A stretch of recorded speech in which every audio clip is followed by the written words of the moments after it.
Welcome. Hi, this is Scotch with Bob and Matt. We're here to talk a little bit about peat.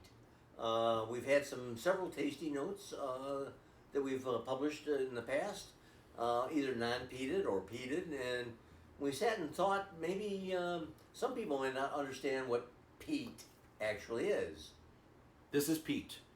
It's a lump of organic material that has decomposed over many years, like thousands of years. Thousands of years.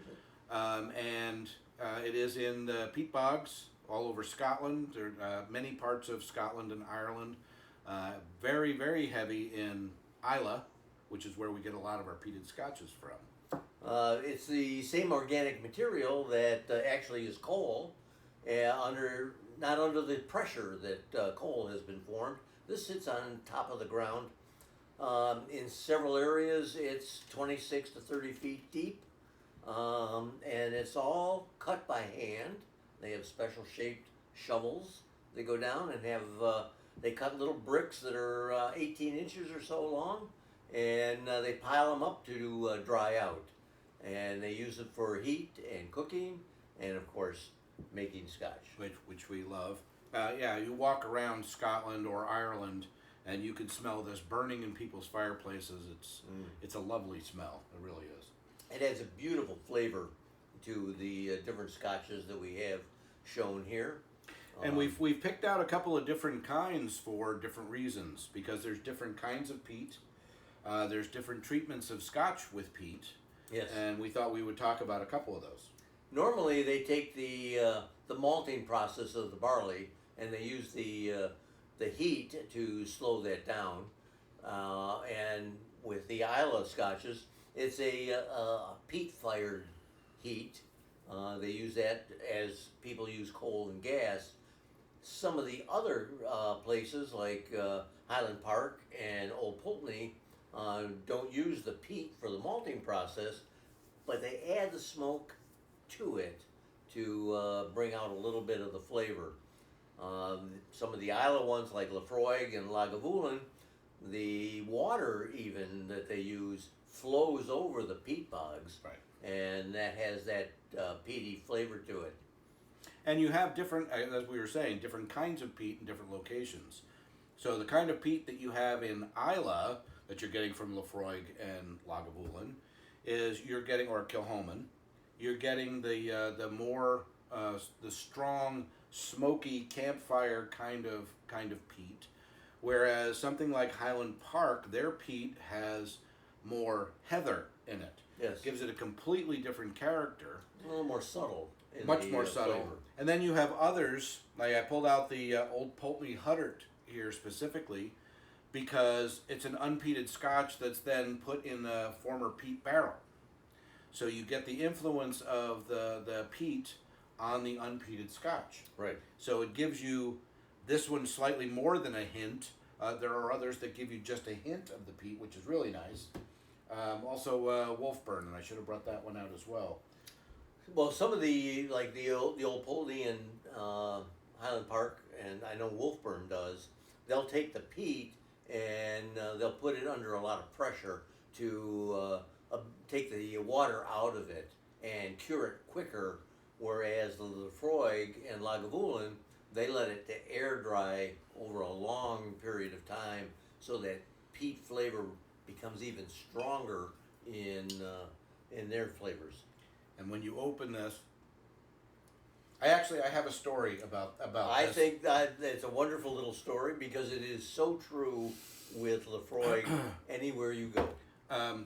To tell a story quickly about peat. Before I met Bob, I met Bob, but I didn't enjoy Scotch at the time. I was not a Scotch drinker. We found that our hair guy, the guy that cuts our hair, liked Scotch. So I quickly went to Google and tried to figure out what Scotches people like. Well, it said on there that people like Scotch really like the peaty stuff. So I went and I bought him a bottle of Laphroaig 10 for Christmas. One of the best. Anyway, come to find out, he's not that big of a Scotch drinker. He had one bottle open and didn't open this one for quite a while. And his wife was the first one to open it. She opened it, thought it had gone bad, and wanted to pour it down the drain. And when he when he told me that, I laughed hysterically. Right after that, we went on a trip to Scotland, and I thought, I've never had this before. I need to try this. So I ordered a Lafroig 10, sitting at the table. I had finished it, really enjoyed it. Everyone at my table said, "Get rid of that glass. That stinks. I can't stand that." It's so powerful, but delicious for those of us who like it. And you either like it or you don't. Yes.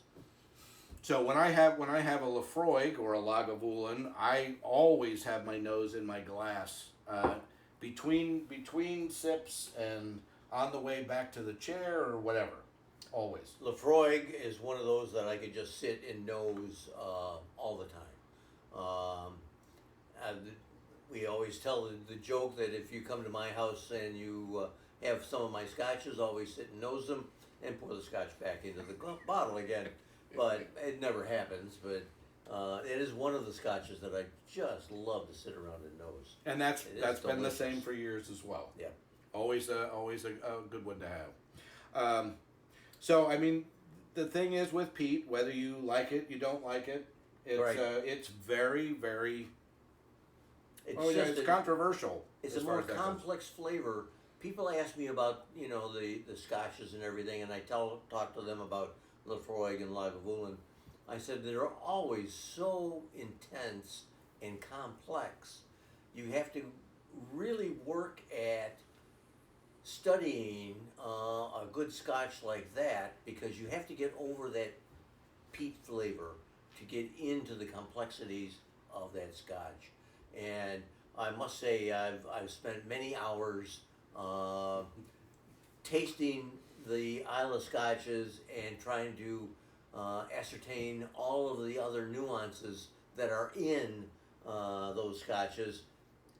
You have to get past the peat, but it's there on everything, and it's delicious. And the research is brutal. One of the best. Absolutely. So, I'm wearing today, I decided to wear a New World Celt shirt. I happen to be one of the founding fathers of the New World Celt organization.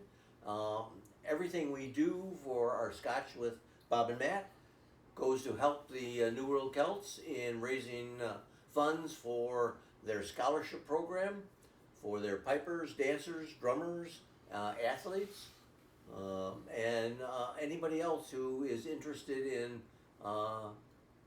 maintaining our Scottish culture.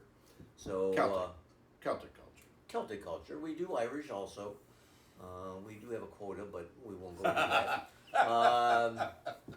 So we just have a lot of fun with it, and so we've helped a lot of kids, and we want to continue to do so. So yes. We would love you to follow us on Facebook, Instagram. Check out our new website, scotchwithbobandmatt.org. Always hit the like button and subscribe. Absolutely, and share with your friends. And let share them know. with everyone. And always enjoy your scotch. We always share our scotches. Unless you're pouring it back in the bottle. Sláinte mhath. Never happens.